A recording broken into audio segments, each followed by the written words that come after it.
Hey, what's up? This is Big Lee with Hustler Spirit.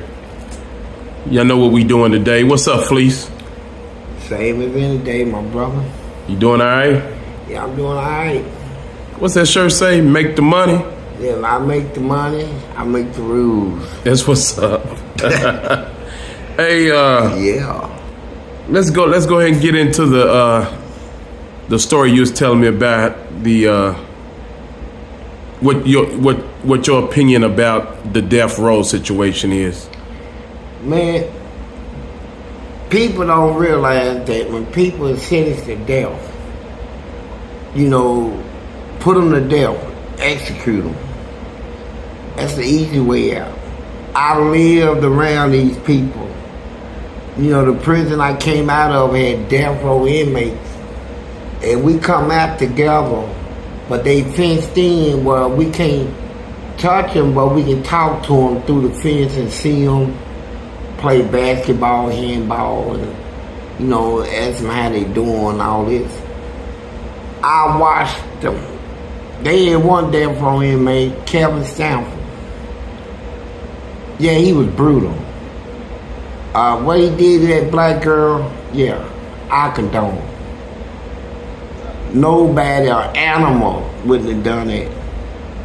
So he was sentenced to death, and these white people, Christian organization, they come in prison to volunteer people, and they feel sorry for inmates and help them. So they laid a campaign to the governor to get him off of death row because he was a juvenile. Well, his death row sentence got overturned and he was given life without any possibility of parole. So I'm thinking, shit, man, congratulations. So I seen him. I said, what's up, Kevin? He said, what's up, Fleece? I said, man, congratulations, bro.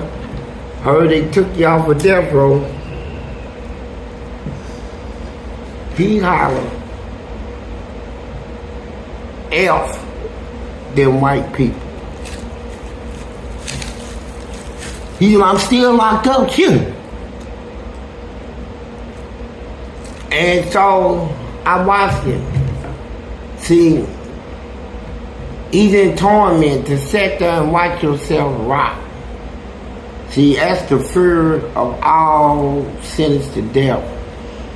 Is to sit there and watch themselves. They would rather be executed than to be given all that time to watch themselves rot to death in the penitentiary. To grow old, to fall apart, to be forced. See, prison forced them to look at that killer that did that horrible act. See, they go through a lifetime trying to avoid looking in the mirror, facing the fact that they did what they did and it was wrong. But as they grow older in prison, start falling apart, limb by limb, you'll see them hair turn gray. Now they walking and their feet is scratching the concrete and dragging. And then sooner or later they look in the mirror and they'll see that monster. They'll see themselves. So what you saying is more torment to let them live than to... Yes, it is. It's more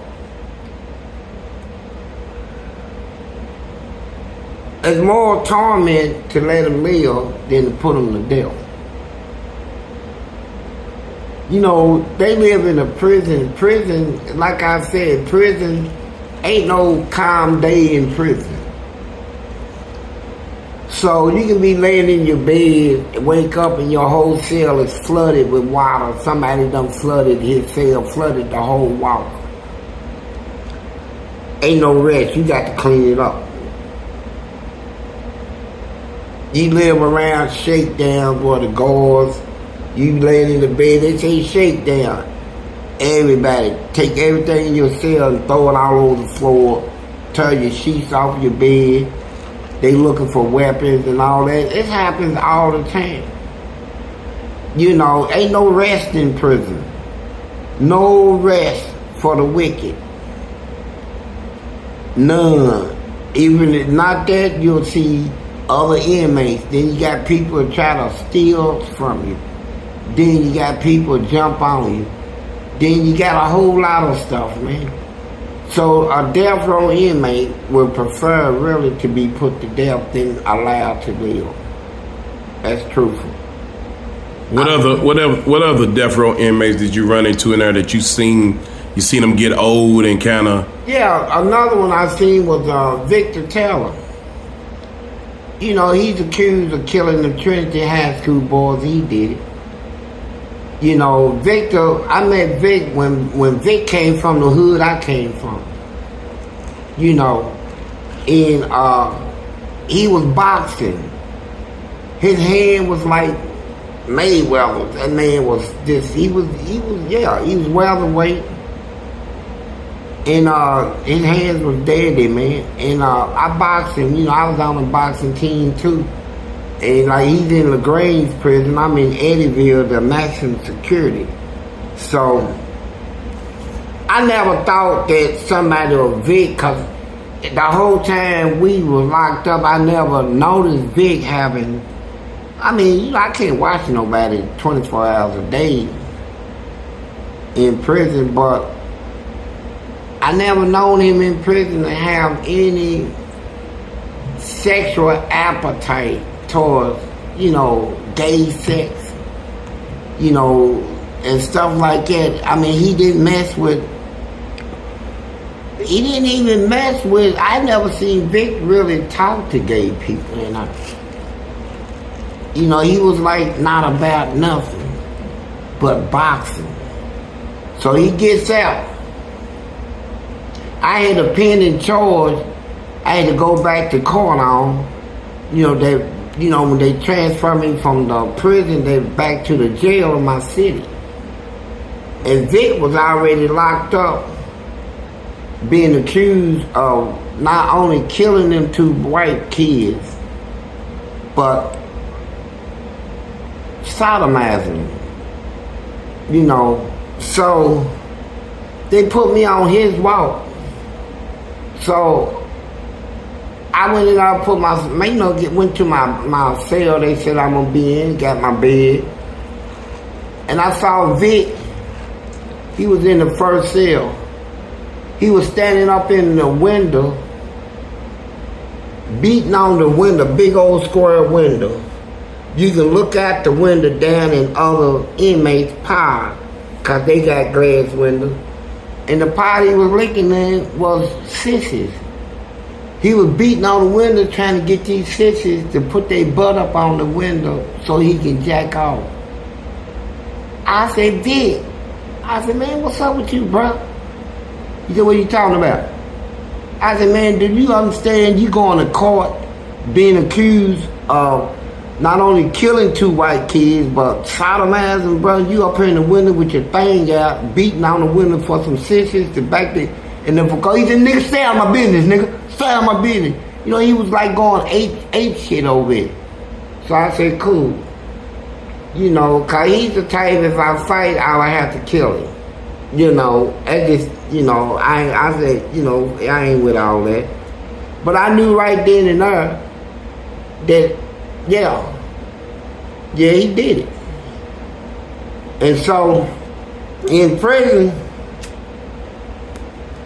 after he got convicted of it, I watched him come to prison, you know, go to the league office, walk around with law books, all this stuff. Ain't nothing happened. They know they got the right man.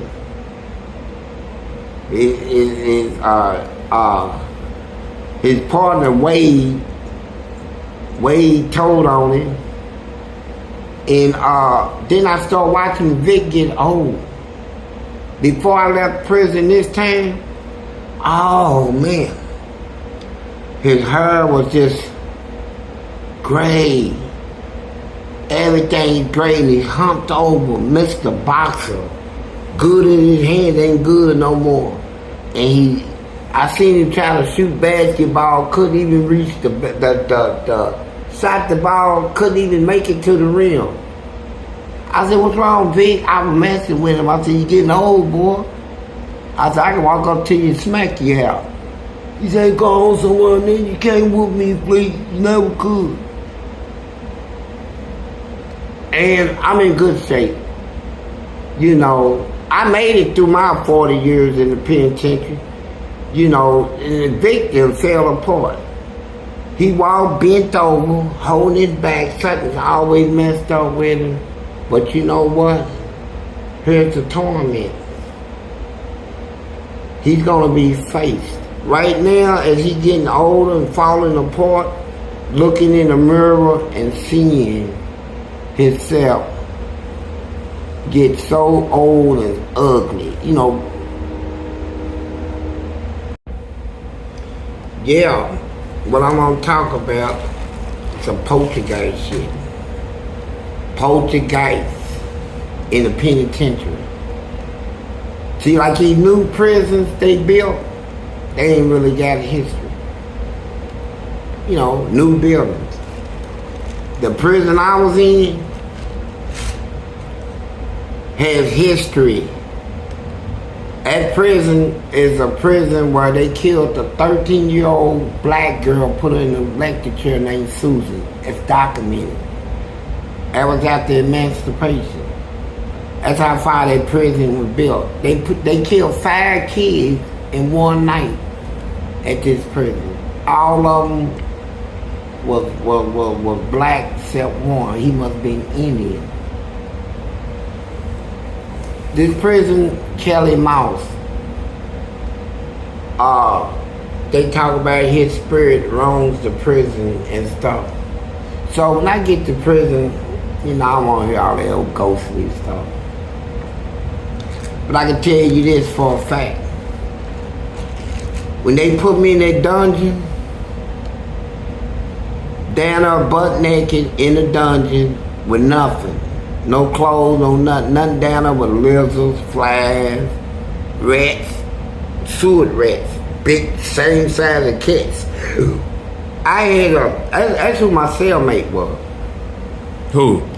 Rats, lizards, and bugs. I remember one particular day, I looked out in my bed, I seen a bug about as big as a cigarette pack.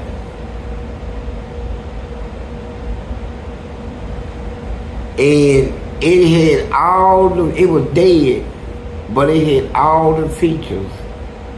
You know, at that time I didn't have no religious education as I do now. But now that I think back to it, that bug had all the features of his bug they spoke of in Revelation in the Bible. And but I seen some poltergeist stuff in that prison, man. You know, cause I'm the only inmate that really they put me because of my conduct. I had a cell right across from the electric chair. This is the cell that they put the death row when they get ready to execute you. This is the cell that they put you in. I did about 9 months in that cell. I used to take my finger, you know, the prison paint on the wall. See, old prisons have been painted hundreds of times, repainted. So I ain't have nothing to do, and I like to destroy their shit.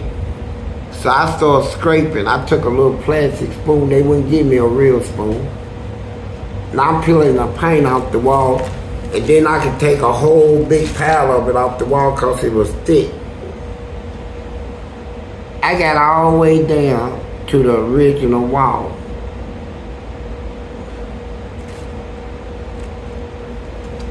And I used to read pencil. The people way back in them days, they used to scratch and write on the wall a message to people. And I'll never forget this one message. It was on that wall, man. It said I didn't do no wrong, but they gonna kill me. I don't know who wrote it, but I believe it. After learning that they done killed a 13-year-old black girl in the lecture, let me tell you what happened to her. Now it's documented. You already talked about it, but go ahead and say it. Yeah, some white people, that was back in the day when white people could do what they want. They had slaves and stuff. Raped her mama, her own daddy, and her brothers. Wouldn't do nothing. Told the mama, told you, don't go up there. Know them white people, you know they horny. And she came in with her dress all tore up, cum rolling down her booty and stuff. And the little black girl grabbed a butcher knife, ran out the house, ran up the road, walked up in the grass, went up on the porch, hand behind her back. And I guess the white man thought he was getting them some little black butt. But she gave him the blade. She killed him. Man, let me tell you. What they don't tell is how they took this little 13-year-old girl and they beat her something terrible. You hear me? They beat her, slammed her, broke her arm, all this stuff. And then they put her in the electric chair. So, we have spirits in that prison, and here's how I know it's poltergeist stuff.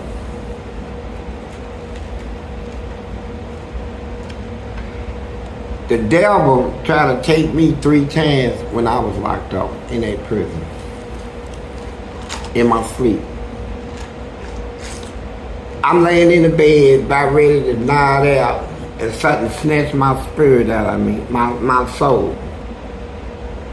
And I remember I was struggling, trying to open my eyes, and I snapped it open. I broke the devil's grip.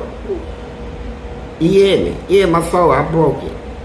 The next time it happened, I had to call on Jesus. That's how I know the name of Jesus will save you. I called that name out. And I broke out of that. And the third time is what changed my attitude.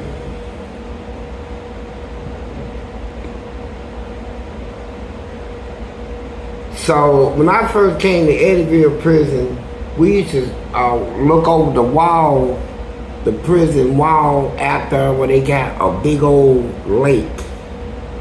We see the boats come through. We can see houses and stuff like that.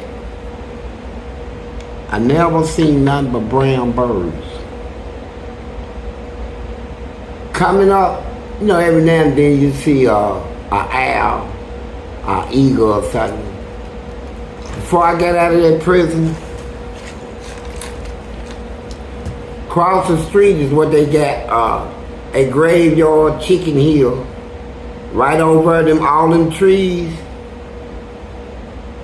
There was like thousands of the biggest black buzzard crow looking birds. All the inmates used to come out and everybody gathered look in that direction, trying to figure out where they come from and why. So I went up in the library, the prison library, got me a book on any particular type of birds associated with religion, right? And you know, signs of evil and something like that. And I'm here to tell you, some real evil came up out of that penitentiary. Evil. And it's stuff that happens in there, and you don't know people in there. I seen guys in there, like one guy, man. I mean, we were real cool. We know each other like, just like family. And one night, I raised up out of the bed because I heard a little pack noise on the window. It wasn't my window. I looked across the hall at his window, and one of them big old birds was right there, landed right there by his window, and it flapped his wing and went off. I ain't think nothing about it. The next day, he woke up. I said, "What's up, bro?"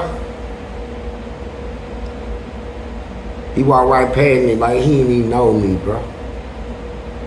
Went down the stairs, took a knife, and cut him off on his throat.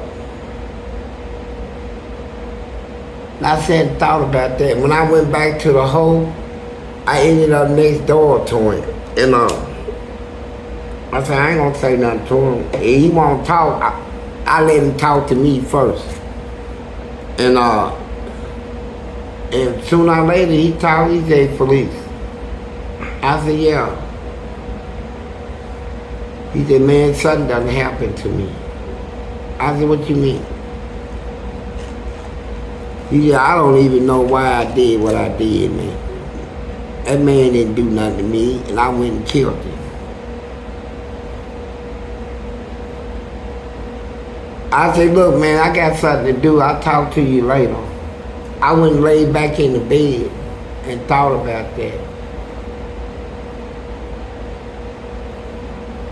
And it's just hard for anybody to believe, but they got spirits. Sound like the demon. Yeah, something got up in him. I've seen a devil inside of one inmate out of my 40 years. So I seen that with my eyes open, not intoxicated, not in the dream state, wide awake. I seen this.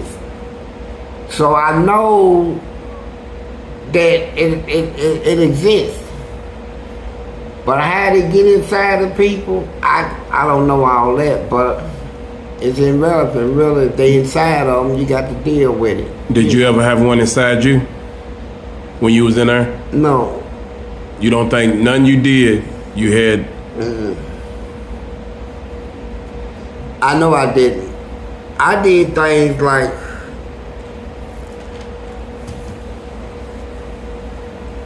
I did a lot of things based on retaliation. Fighting a war. A battle, using strategy, techniques, to defeat those that I'm fighting. Whether I'm throwing shit, spitting, or whatever. To me, it was nothing compared to what they were trying to do to me. Who says I got to be fair?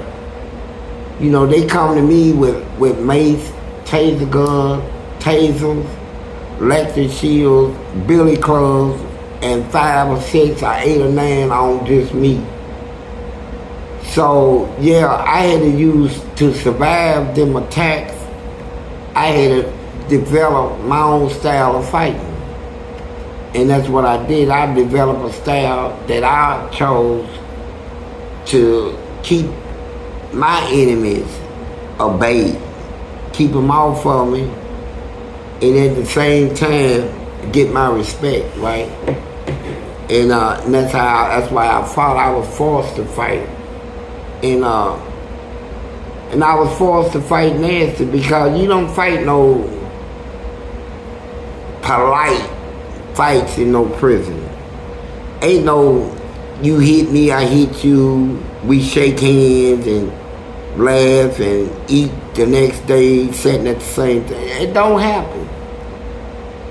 The worst thing you can do, one of them, is lose a fight in the penitentiary. That's the worst thing you can do? Lose a fight in prison, man, because people is watching this shit. And you might be somebody that I wanted to fuck. I mean, have sex with. So I see you fight, find out you can't even fight, bro. You can't take a lick or nothing. So if you lose, that automatically says you can't fight. That means that they can move in, take your booty, get some head off of you. I take your money. You ain't nothing, man. But how you know the guy that fought him just wasn't a better fighter? Hey. It don't matter who beat you? If you lose in prison, spread your ass open, right? You might as well, right? I mean, you know, that's how it was. You know, you lose, for real. You lose everything. So, not every fight ended up like that, though. But I see your point. Some fights is just two good fighters, one better than the other. Yeah, that's what I mean. Yeah, but I'm talking about the type of fight where the other person just get whooped. The other person couldn't fight for real. Yeah. Couldn't fight. You know, if you can't fight and you get in a fight, you're exposed. You're exposed, man. They gonna... You food after that. Yeah. And I saw on TV the other day some guy for murder out of Louisville. Little thin guy. I thought it was a girl at first when they were showing it on the news. Mm-hmm. He was getting arraigned for murder. Had his hair with them long things coming out. And I was just sitting there thinking how cute he was, right? They gonna be on him. He go to prison, they gonna be on him. All these little crazy stuff they do out here, they think is here. Get you a gun and go shoot somebody, you think it's fun? You ever think about what if you get caught? What if you get caught? What if your friends that you think is your friends want to run their mouth, somebody find out and tell them, you get caught. You go to prison. Your friends ain't there. What you gonna do? Somebody call you out. Yeah, you try to fight the first time. Right after you fight you, somebody else gonna fight you. The third time somebody fight you, everybody gonna know you a bitch. You can't fight.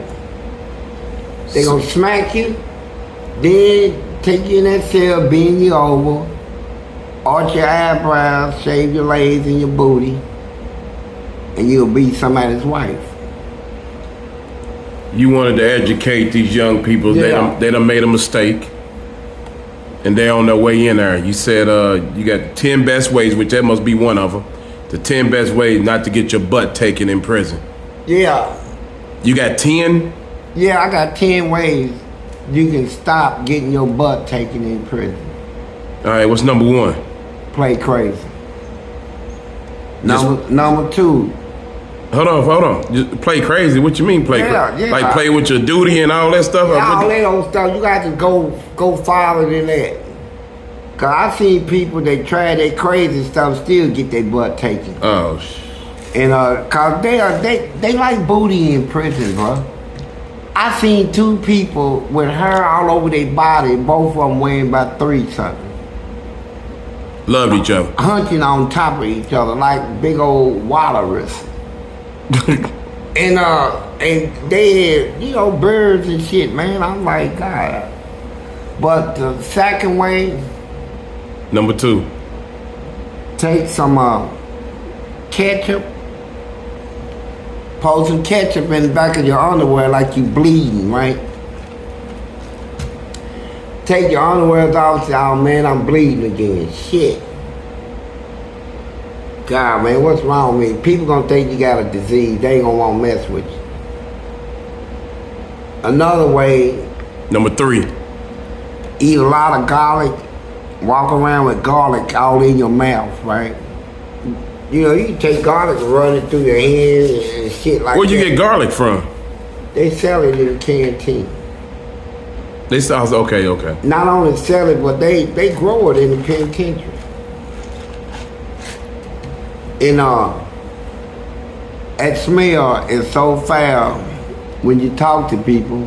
Yo, they like, where you from? Oh man, they like, oh no. So it not only will it keep vampires away, it keep booty bandits away too. Yeah. Garlic would keep the booty man away from you, man. I'm telling you, they don't want to even mess with you. You smell like garlic, they like, I don't know why, man, but they don't want to mess with garlic. All right, that was number 3, right? Yeah. What's number 4? Number 4, take a book, cardboard book, fold it twice, tie a string around it, tie another string around it and stick it out of your thing like it's a knife, right? You don't have no blade, just like a handle. And that make people wonder, right now, man, dude carry a knife everywhere he go, bro. I ain't gonna fuck with him. Whoever he is, I ain't gonna mess with him. And it's just cardboard. It ain't nothing but cardboard with nothing in it, right? Just like a little handle. You faking them out like you weapon up, right? Wow, that's 4. Yeah. What's number 5?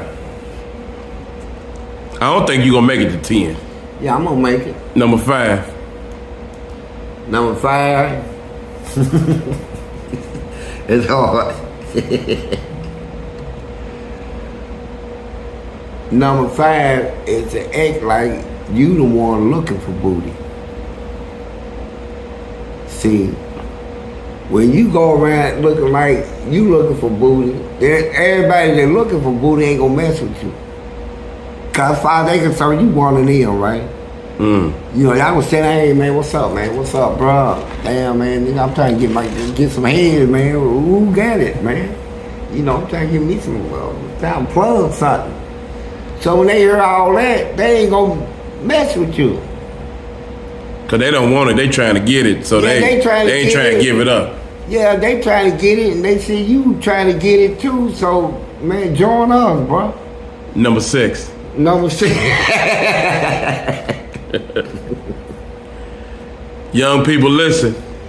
Number 6. No, first don't go. Yeah, that's number 6. Don't go. Don't go. You have to go through all that. Number 7. Number 7 Number 7 would be, man, in the way you walk.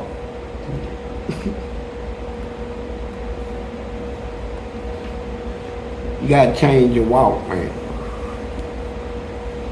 You know, you try to walk normal in prison, that's sexy. They don't do all that sagging pants, that's inviting people. You walk hard, lean your shoulder to the right when you walk like that. And look like that? Yeah. You know, you thug out and shit, bro. Yeah. And nobody see that shit in you, man. So they know they got to put up. They know it's gonna be a fight if anything else. They trying to figure out, you Crip, Blood, GD, whatever. You walking hard, And number 8. What's number 8? Trust nobody. Trust nobody. Nobody. You got people when you come in older inmates. They put you in bed 11. Let me show you what it said. He gonna show you where your bed is. Yeah, all this. Like he work there. Yeah. While you putting your stuff in your bed, ask you if you need anything. Don't take nothing.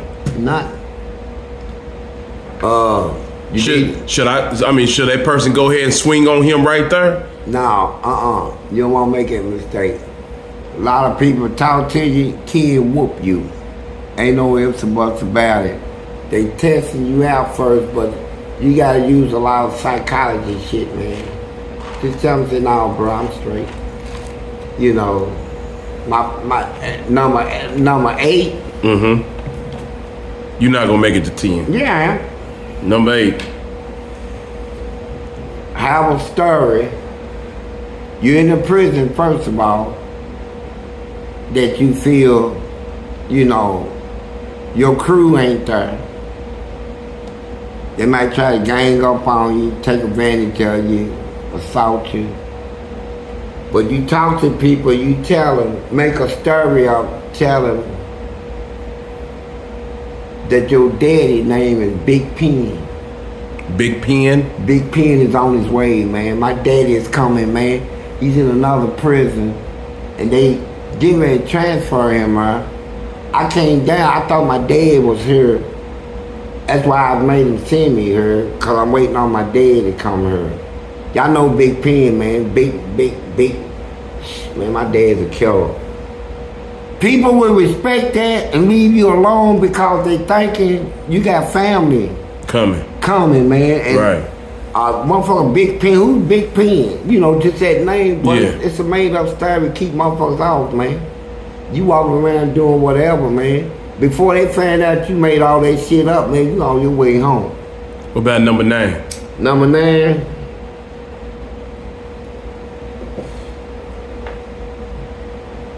Eat alone. Eat alone? Eat alone. What does that do? See, that keeps people off of you, right? Because, first of all, if you try to eat with a crowd of people, everybody you eat with, out of that crowd, it'd be 3 of them that is this 100% gay motherfuckers. They listen to the way you talk, motherfuckers size you up. You know, you eat alone, you got people, you know, silence is a killer. Mm-hmm. I believe that. You know, people that is silent, people don't know what they thinking, who they are, or what they up to, or what they can do. Just being that type, a quiet, silent person, it puts fear in people.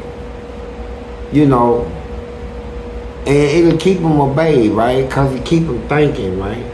You don't eat with nobody, you eat alone, bro. You do your own thing, you know. Number 9. Nah, it wasn't bad. Okay, what's number 10? Number 10? I gave you one. Number 6, I gave you that one. Yeah, you did. What's number 10?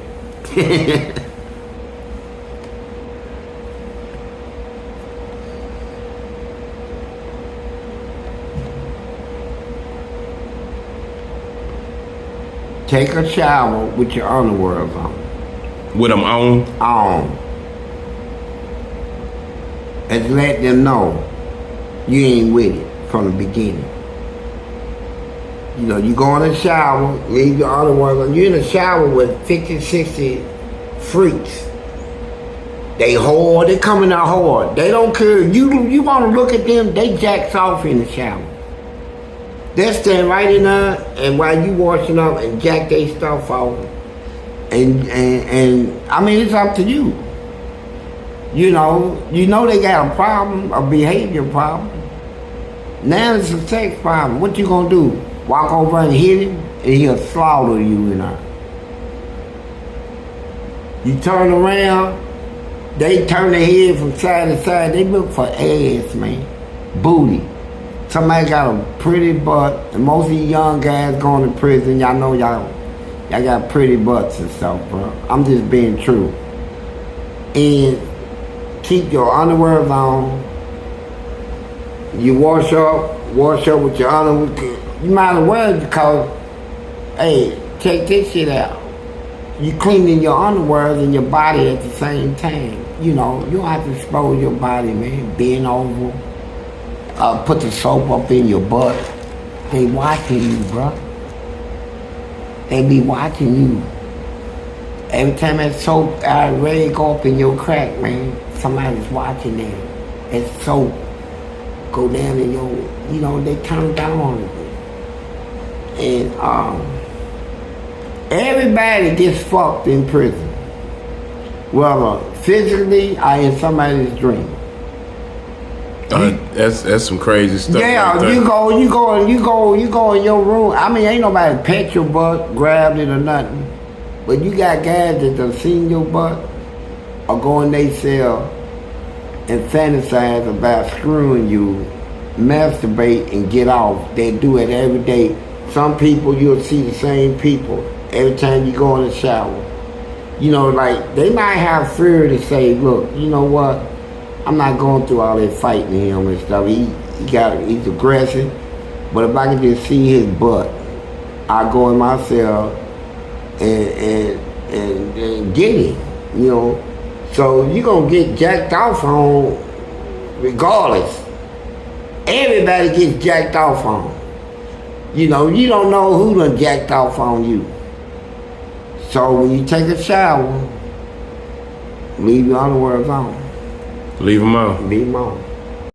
Hey, let me tell you what happened when these gangsters in a prison. I ain't talking about jail. I'm talking about the penitentiary. A hard prison. When they in jail, you know, they already know, man. They done shot people and all this. Dude probably got family members or cousins or relatives in prison that he's going to. Thinking about getting their butt taken. So when these gangsters hit prison, all that old hard stuff, come on, man. You in a prison now. You in a prison with the real hard people. The little stuff you did, you ran up and shot somebody. These people in this prison, they got serial killers. These are people that has an appetite for murder. They done killed, to your warn, 19, 18 people. They love killing, stabbing. These gangsters, when y'all come to prison, I used to watch them. Come in. I see the fear in you. I said, here comes some gangsters. They're bringing in a crew of gangsters. That's why you tell the inmate, here they come. Come in, gangster killers. Off the street. Everybody be watching you. And soon y'all come out, first thing y'all do, try to figure out who's all there. Somebody you know. Second thing, we try to join the Muslim. So can't nobody, so they can protect you. Try to join the Christians, which is good. Then you try to join other gangs and cliques, because you know on your own you ain't nothing, bro. Now I'm gonna tell you the truth. You know you ain't. Now with a gun, yeah, you might do whatever. And with a lot of people are helping you,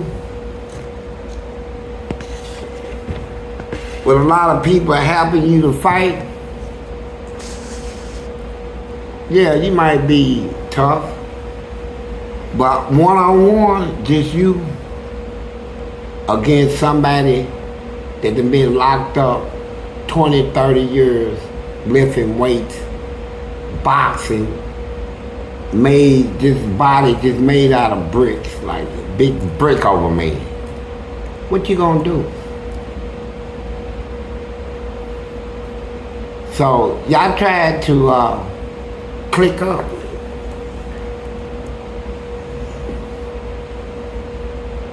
Because you know what you did was wrong. That's why I'm telling y'all. Don't let nobody talk you into something stupid. Man, let's go kill dude. No, I'm not doing it. Man, dude's giving 5,000 or 10,000 on this thing. Man, I don't know. You be better off killing the dude that's trying to pay you instead of taking the money to kill somebody else for him. Y'all get locked up. All that fronting. You have no idea what prison is like, bro. Your mama and them try to tell you, your daddy, everybody, man, slow down. You won't listen. You go to prison with all that fur in you, and they see it. Inmates will see your fur.